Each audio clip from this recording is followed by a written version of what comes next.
I tried watching. The healer who was banished from his party is, in fact, the strongest.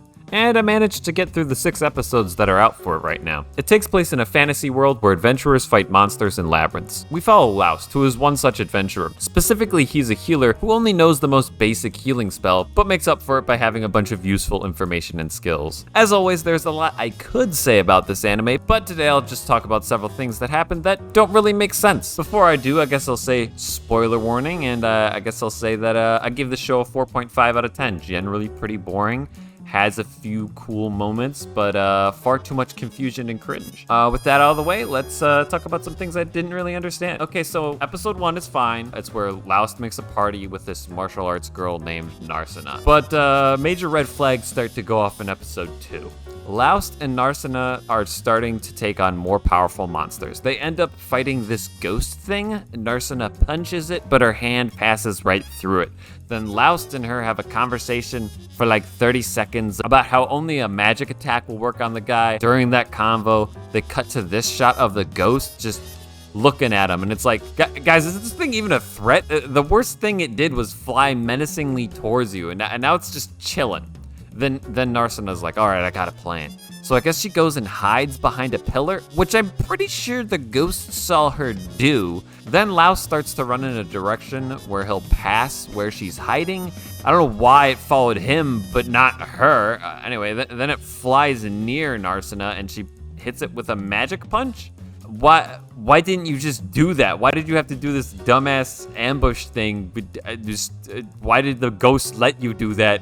What is he stupid? Okay, here's another dumb thing, but it takes a bit of explaining. You see, there's this young mage named Armia that's in a party called Blades of Lightning. Raust used to be in that party with the mage, but they kicked him out. That party has some real assholes in it, particularly the leader, which leads to Armia getting really mistreated there. And that sucks, you can't help but feel bad for her. Now, the Blades leader is planning on launching his 3rd attack on a Hydra they've already lost to twice. Last time they did it, Armia got pretty beat up, so this time, she and the healer from Blades approached Raust and Narsena. Armia gives him a tearful apology for everything that he went through while he was in the Blades, but despite that, she asks him to come back so they can have a better chance of beating the Hydra. Raust understandably declines. Then the innkeeper comes by and brings Armia a bunch of food to cheer her up.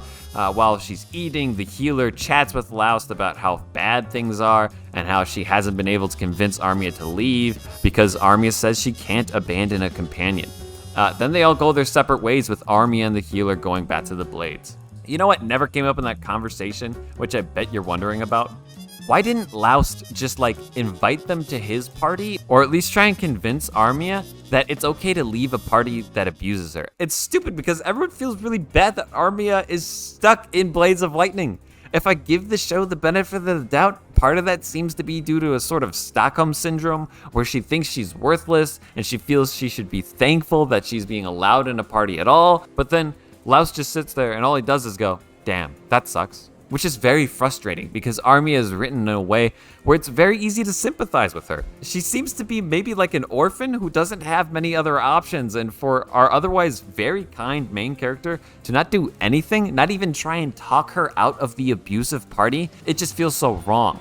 And that was probably the most frustrating thing because it could have led to a pretty heartwarming scene where they help her out, or a more interesting scene where Armia explains why she feels indebted to the Blades. Maybe the leader really did help her out at first, but he's now taking advantage of her. Maybe she even knows that, but then she explains that she still feels she really owes him. Either one of those options is way better than just everyone going their separate ways in the manner they did. To me, it's a missed opportunity that makes the main character look like an unsympathetic jerk that won't lift a finger when he sees a child being taken advantage of. The last dumb thing I'll talk about is a scene that takes place after they do eventually fight that Hydra for the 3rd time. Raust basically ended up doing most of the work, but Armia still ends up getting injured again, to the point where she's unconscious. This has the leader of the Blades degrading Armia, calling her useless, as he and another member suggest selling her off to an old pervert. Truly, reprehensible shit. This eventually leads to everyone turning them both in for attempted human trafficking, and in this world, the sentence for that is basically life in a labor camp. That does seem a little harsh, as they only suggested it, but they are both terrible people, and it's not like they live in a world as advanced as ours, so, you know, a harsh punishment like that makes sense. Also,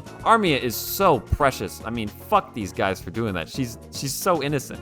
Then guess what happens? Laust talks the authorities out of punishing them and basically asks to give them one last chance to change their ways. The authorities agree and tell the two jerks to basically just skip town, letting them get off scot-free for all the bullshit they put people through. That is supremely unsatisfying for those antagonists to not get what's coming to them. They should have just sent them off to the labor camp, or, you know, done something like make them stay in town and pay off a hefty fine with adventuring work. Maybe our main characters could run into them again at some point and see how they've changed, but instead it's just, nah, get out of here, you rascals, plotting human trafficking.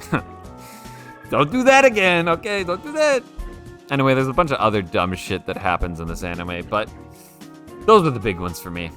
Keep in mind that there are some good and even great things about this anime. Like, there's a scene where a high-level adventurer confronts a bureaucrat, and the conversation they have was really engaging, and I honestly thought that was top-tier writing. But I can't abide all the other bullshit here. Overall, 4.5 out of 10. Mostly boring with a lot of cringe, and some cool sprinkled in there. Also, the show doesn't look the best, so that doesn't help. If you want to check it out, it's streaming on Crunchyroll. That's it for me. I've been Bug. Like, subscribe, and, well, see you next time.